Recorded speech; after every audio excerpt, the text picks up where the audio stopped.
राज्याचं पावसाळी अधिवेशन सध्या सुरू आहे आणि पावसाळी अधिवेशनाचा दुसरा दिवस प्रचंड वादळी ठरला। भाजपचे बबनराव लोणीकर आणि कृषी मंत्री माणिकराव कोकाटे यांच्या वक्तव्याचे पडसाद विधानसभेत उमटले।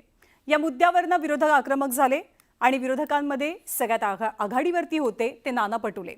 वादग्रस्त वक्तव्यांच्या मुद्द्यावरनं नाना पटोलेंनी थेट विधानसभा अध्यक्षांसमोर असलेल्या राजदंडाला हात लावला आणि या कृतीमुळे पटोले निलंबित झाले।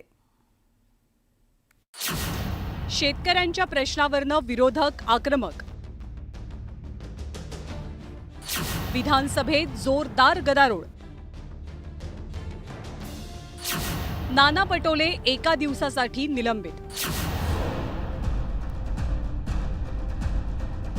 राज्य विधिमंडळाच्या पावसाळी अधिवेशनाच्या दुसऱ्या दिवशी विधानसभेत मोठा गदारोळ झाला। भाजपचे आमदार बबनराव लोणीकर आणि राज्याचे कृषी मंत्री माणिकराव कोकाटे यांनी शेतकऱ्यांविरोधात केलेल्या वादग्रस्त वक्तव्याचे पडसाद सभागृहात उमटले। तुझ्या अंगावरचे कपडे आमच्या सरकारचे, तुझ्या पायातलं बूट चप्पल आमच्यामुळे आहे, तुझ्या हातातलं ते डबडं मोबाईलचं आमच्यामुळे आहे। अरे आमचंच घेतो ना, आमच्याच पगड्यावर करतो, आम्हालाच बोलतो। सन्माननीय सदस्य लोणीकर, अधिवेशनात विरोधकांनी याच मुद्द्यावरनं युती सरकारला घेरलं। शेतकऱ्याचा अपमान करतात अध्यक्ष महाराज। हा अपमान आता राज्यातला शेतकरी अन्नदाता सहन करणारा अध्यक्ष महाराज। या राज्याच्या मुख्यमंत्र्यांनी या राज्याच्या शेतकऱ्यांची जाहीर माफी या सभागृहात मागितली पाहिजे अध्यक्ष महाराज। आणि या पद्धतीने ज्या पद्धतीचं वक्तव्य आहे अध्यक्ष महाराज अजिबात नाही चालणार अध्यक्ष महाराज। याच्यावर कारवाई झाली पाहिजे। जे सन्माननीय सदस्य आहेत शेतकऱ्यांच्या मुद्द्यावरनं आक्रमक झालेले काँग्रेस नेते नाना पटोले हे विधानसभेचे अध्यक्ष राहुल नार्वेकर यांच्या जागेजवळ गेले आणि त्यांनी राजदंडाला हात लावला। यावेळी झालेल्या गदारोळामुळे कामकाज काही काळ स्थगित केलं गेलं। हे योग्य नाही नाना भाऊ, हे बरोबर नाही, बरोबर नाही।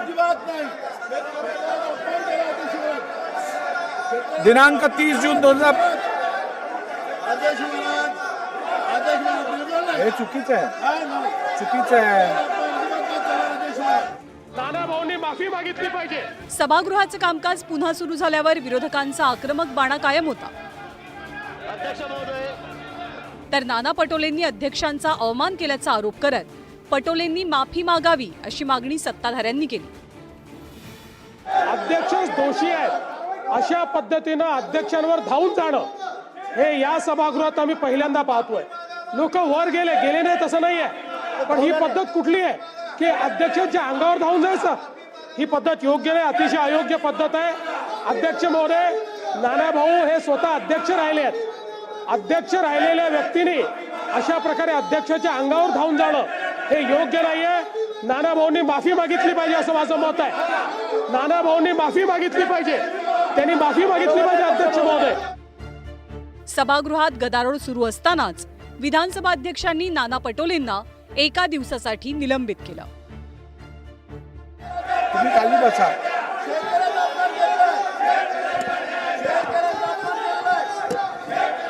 सभागृहाचं कामकाज नियमित चालण्यासाठी मी विधानसभेचा अध्यक्ष म्हणून माझ्याकरिता नानाभाऊ पटोले यांना दिवसभरासाठी सस्पेंड करत आहे। नाना पटोलेंविरोधातल्या कारवाईमुळे विरोधकांनी सभात्यागाची भूमिका घेतली आणि विरोधकांनी संपूर्ण दिवसभरासाठी कामकाजावर बहिष्कार टाकला। आणि जो शेतकऱ्यांच्या बद्दल बोलेल त्याला निलंबित करायचं सभागृहातून, आणि जे शेतकऱ्याच्या विरोधात बोलतात, शेतकऱ्यांची चेष्टा करतात, त्यांना सन्मानानं वागवतात, अशा पद्धतीचे सरकार आहे। त्यांच्या वतीने कोणीतरी किंवा त्यांनी स्वतः माफी मागितली असती, शेतकऱ्यांची माफी मागितली असती, बळीराजाची माफी मागितली असती आणि विषय कदाचित तिथे संपला असता। पण ते स्थगन प्रस्ताव मांडू न देणं, त्याच्यावर आम्ही काही बोलायचंच नाही आणि जणू काही सरकार आणि पूर्णपणे भाजप बबनराव लोणीकरांनी जे काही वक्तव्य केलं यांच्याशी सहमत आहे किंवा त्यांचंच अधिकृत ही लाईन आहे असा समज केल्याने आमचा। विधिमंडळाच्या पायऱ्यांवरतीही विरोधकांनी सरकार विरोधात आंदोलन केलं। एकूणच अधिवेशनाच्या सुरुवातीपासून विरोधकांचा आक्रमक पवित्रा पाहायला मिळतोय। त्यामुळे आगामी काळात पावसाळी अधिवेशन वादळी ठरण्याची दाट शक्यता आहे। Bureau report, news 18 Lokmat.